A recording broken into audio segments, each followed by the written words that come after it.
entertainment. So sit back, loosen that tie, and enjoy the night. Ladies and gentlemen, it's been a fabulous year for the Indo-Canada Chamber of Commerce. Please direct your attention to the screen for the year in review. Julie and Fantino were guests of honor at the Chamber's Winter Gala in December 2012, where the Chamber honored 25 Indo-Canadians with the Queen Elizabeth II Diamond Jubilee medals. The Gala's theme was Celebrating Our Stars, in honor of the recipients who were recognized on that day. The Chamber collaborated with Honourable Deepak Oberoi, Parliamentary Assistant to Minister of Foreign Affairs, to co-sponsor the National Diwali celebrations in Ottawa. Honourable Deepak Oberoi initiated the celebration on behalf of the Indian community over a decade ago. It has since grown and is now attended by Prime Minister Stephen Harper, his cabinet colleagues, and well over 500 guests.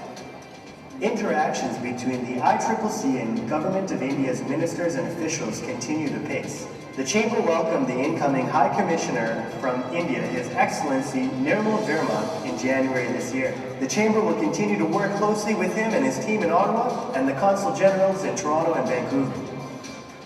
In September 2012, the ICCC hosted a roundtable on taxation, followed by a dinner reception for a high-powered ministerial committee on taxation from India led by Sushil Modi, Deputy Chief Minister of Bihar. He was accompanied by 7 finance ministers in various states of India, and the Chamber arranged meetings with legal and financial professionals who were instrumental in setting up harmonized taxation systems in Canada.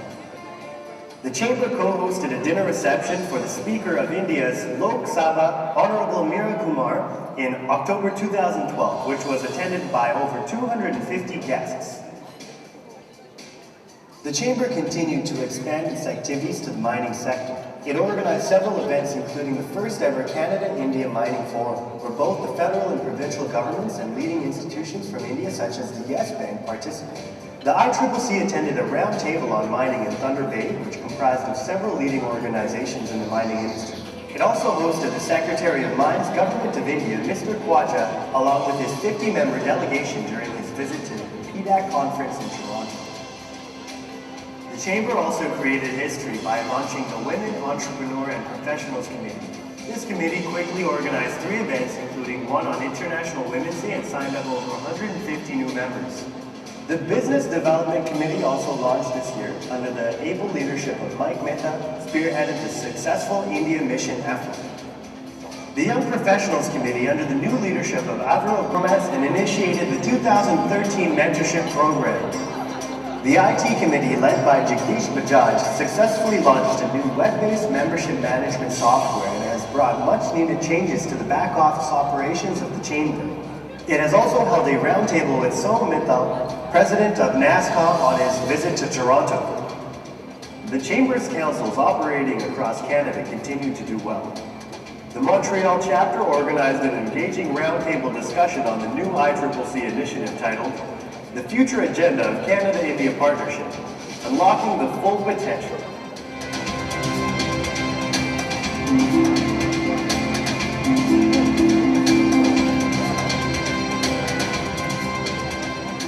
To deliver his presidential remarks, I would like to welcome to the stage the President of the Indo-Canada Chamber of Commerce, Mr. Naval Bajaj. Naval is a dynamic entrepreneur and business consultant. He is the chair of the Greater Toronto Business Alliance and a member of the Advisory Committee of Canada's Chief Negotiator on CEPA. Naval was invited to Prime Minister Stephen Harper's Roundtable on Economic Affairs and was member of the Prime Minister's delegation to India in November of 2012. Ladies and gentlemen, please give it up for Naval Bajaj.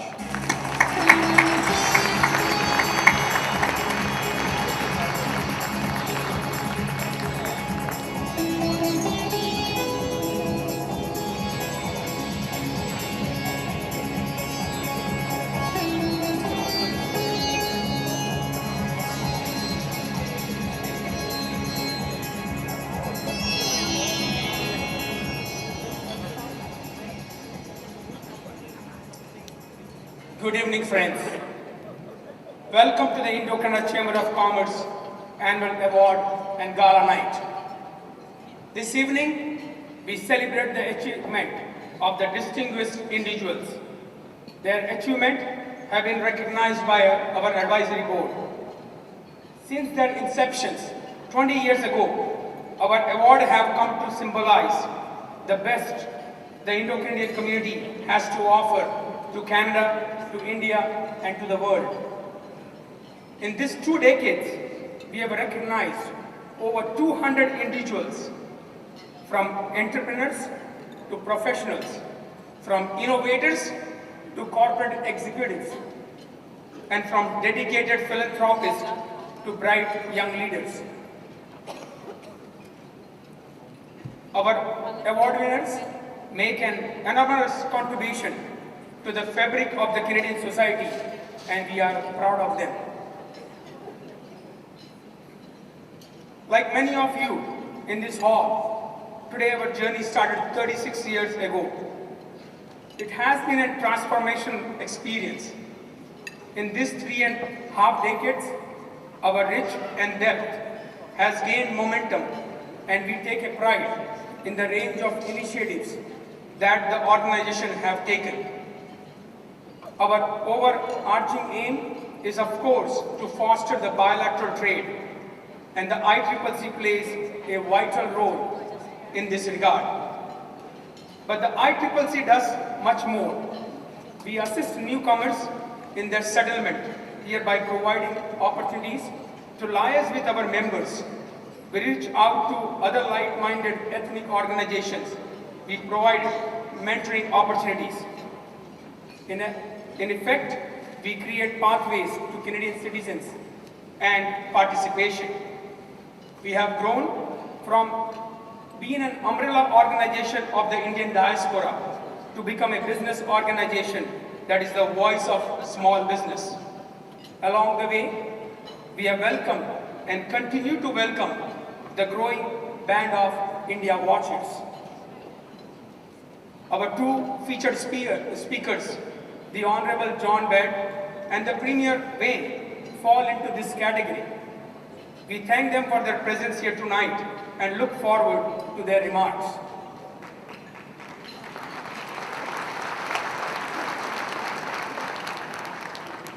This combination of the Indo-Canadian community and the India Watchers make for a distinct Canadian advantage and brings new meaning to our motto, we mean business. Friends, the ICCC has been at the forefront of promoting the bilateral trade. We feel vindicated that as the Canada-India trade gathers momentum over the last few years, organizations such as ours will continue to play the important role in the coming years.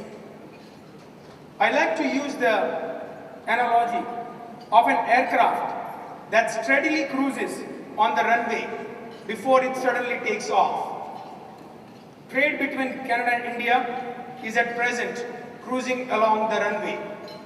It will be soon reaching the takeoff stage. Our theme this year, Partnering Economic Growth, A Time to Soar, captures this sentiment. We will be active participants in the liftoff.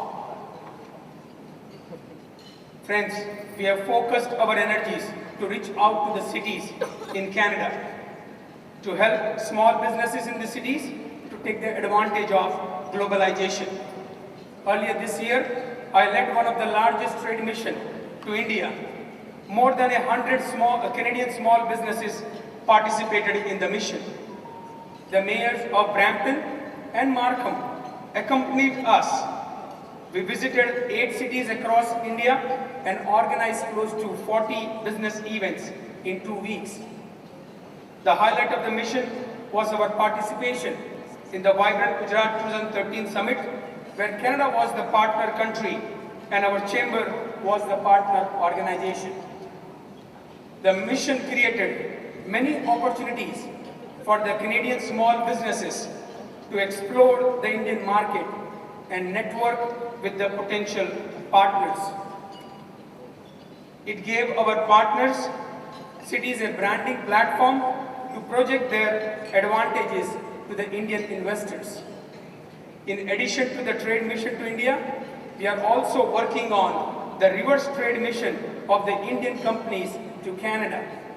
In the next 6 to 8 months, we will be hosting trade delegations from Karnataka, Kerala, Gujarat, Punjab, and Rajasthan. We are bringing a tangible meaning to a bilateral economic cooperation. The foundation of a strong and meaningful relationship between Canada and India has been laid. Friends, both Canada and India have signed various agreements, and we are assisting the federal government in its current CEPA negotiations slated for the completion by the end of this year. Trade grows when the businesses talk to each other. At the ICCC, we bring these businesses across borders together. This awareness is important to branding Canada. Everyone working in the Canada-India space will agree that we will need to intensify our efforts in advancing the Canadian brand. We as a chamber are convinced that creating awareness and building brand is critically important. That is why the ICCC's effort in Canada-India are distinctive and focused on the small business opportunities. Friends, growth is an imperative in our world, whether it is the bilateral trade or the growth of an organization. I am proud to say that our membership has now crossed the 2000 mark. We have reached into new segments. Earlier this year, on the International Women's Day on March 8th, we launched the Women Entrepreneurs and the Professional Committee.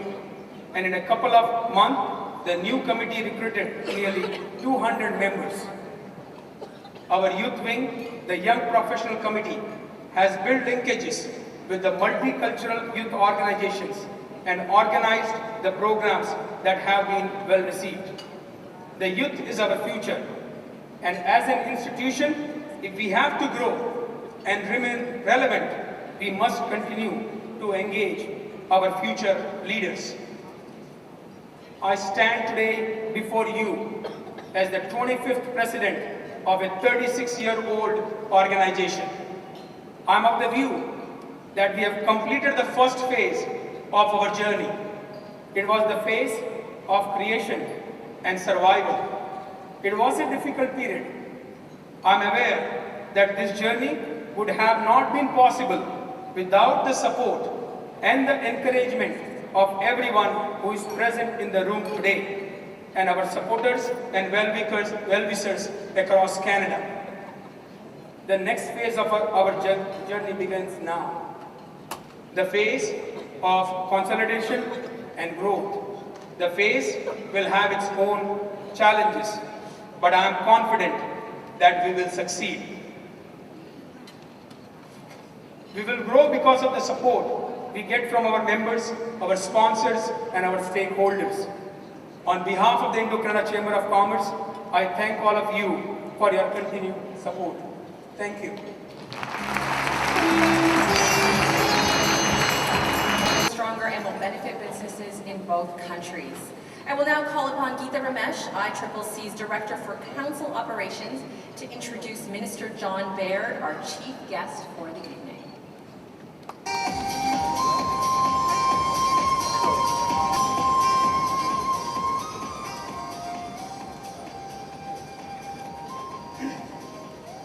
Good evening, honorable guests, distinguished VIPs, ladies and gentlemen.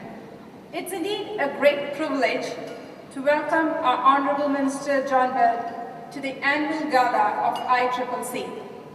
As you may know, ICCC is a national organization. I am the Director of Council Operation, and I'm working with our council heads and the Board of Directors to make this a truly national pan-Canadian chamber with multi-city councils. I operate from the vibrant city of Calgary in Alberta. My task today is to welcome and introduce our Minister Baird. Of course, the Minister has made this task extremely seamless for me with his illustrious CV. He is currently the Minister of Foreign Affairs, in the cabinet of Prime Minister Stephen Harper. The minister has had a long and admirable track record of over 2 decades, full of achievements. Baird has previously held the post of the Minister of Transport, Infrastructure and Communities, Minister of the Environment, and President of the Treasury Board.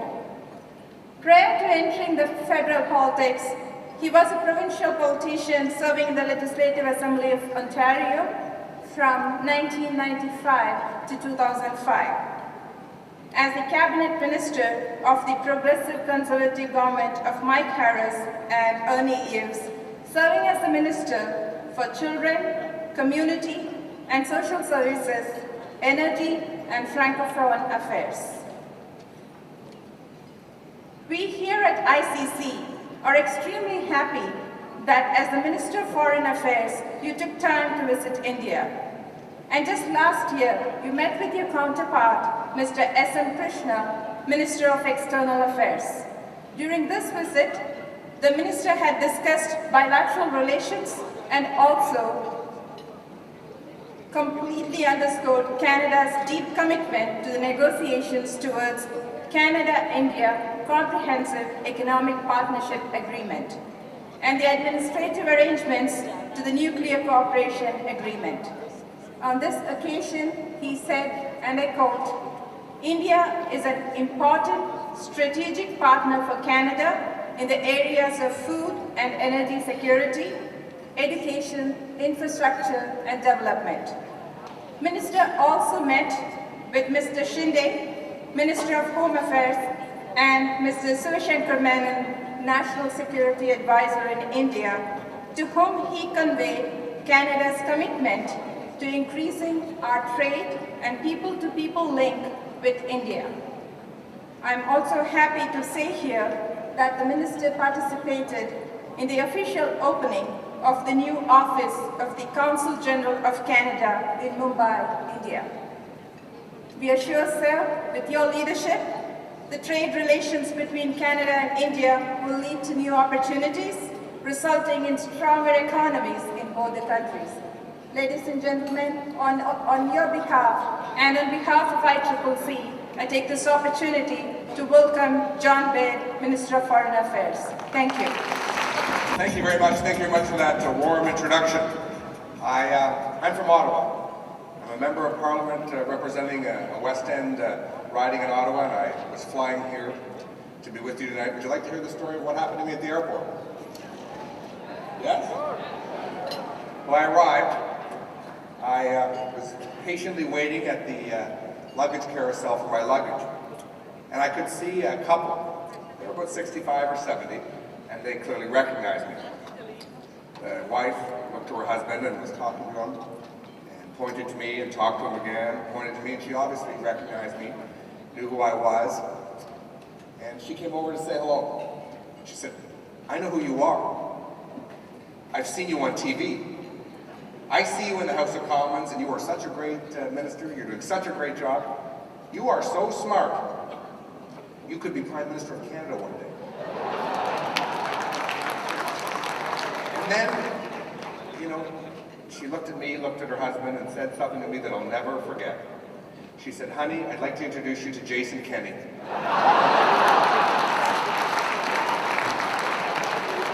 That's why it's easy to stay humble in this job. I'm just delighted to be here tonight. I'm particularly pleased to be here because our High Commissioner to India, Stuart Beck, is with us this evening. Stuart, please stand up and be recognized. Stuart has done a spectacular job promoting Canadian interests in India. He's also a close friend of mine, one of the very best head of missions we have anywhere in the world, and we chose to keep him there in India working for Canada. So thank you for the great job and your leadership, Stuart. I'm also very pleased. You mentioned a few of my cabinet colleagues that are with us, but there's a few of my colleagues from the House of Commons. Parm Gill is here, Vladislav Lizon is here, Patrick Brown, Mark Adler, and Senator Asha Seth is here. And not all of the good members are on the government side. There are a few on the other side. And I'm pleased also that Kirsty Duncan and Frank Valiante are here today. So thank you for showing your support of the Indian community. I'm also very excited that Deepak Obrai is here. Now, I was named as Minister of Foreign Affairs. I'm Stephen Harper's 5th Foreign Minister. I was his 5th choice. His first choice for Parliamentary Secretary to the Minister of Foreign Affairs was Deepak Obrai. And so you can tell who has the leg up in Ottawa, the Department of Foreign Affairs. I've come to count on Deepak's wisdom, his extensive numbers of contacts throughout the world, and he does an absolute stellar job, particularly on the file of expanding our great friendship with India. So thank you for the great job that you do, Deepak. Each minister has a parliamentary secretary to answer questions for them in the House when they can't be there. And I'm the only minister who has to be there to answer questions for his parliamentary secretary. The friendship of Canada and India is an important one. It's one based on shared values of democracy, of pluralism, federalism, and respect for human rights.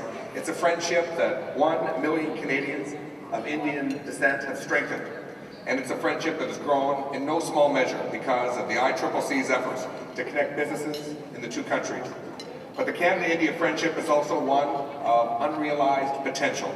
Today I want to talk about what our government is doing to deepen this important relationship, where we see opportunities for growth and how the historic ties between our two countries shine a bright light on our collective future.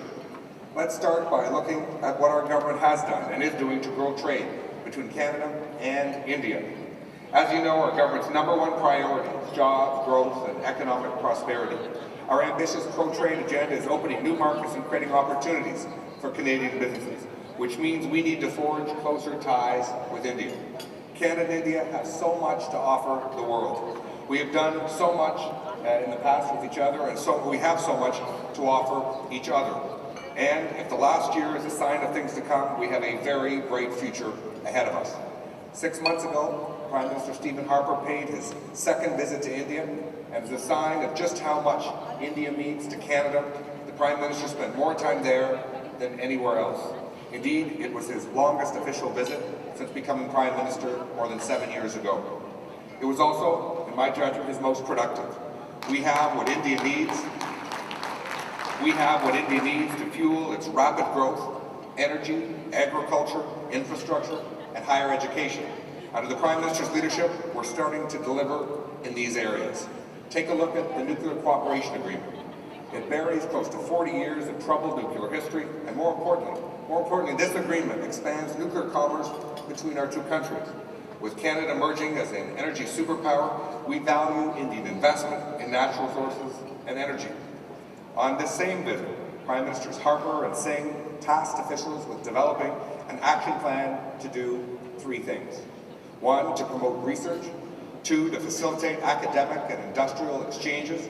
And 3, to accelerate the commercialization of technology. This action plan also complements the Memorandum of Understanding that establishes business partnerships in the IT sector. The 2 Prime Ministers also finalized the Canada-India Social Security Agreement. This agreement will ensure that those who have lived and worked in both of our countries receive the benefits that they've worked hard for. On top of it all, the Prime Minister announced the upgrade of our trade office in Bangalore to a full consulate. With 8 offices in the country, Canada's trade network in India is now our 3rd largest around the world and the 2nd largest foreign network of all the countries in India. All of that, and I haven't even begun to talk about the $2.5 billion worth of commercial deals that Canadian and Indian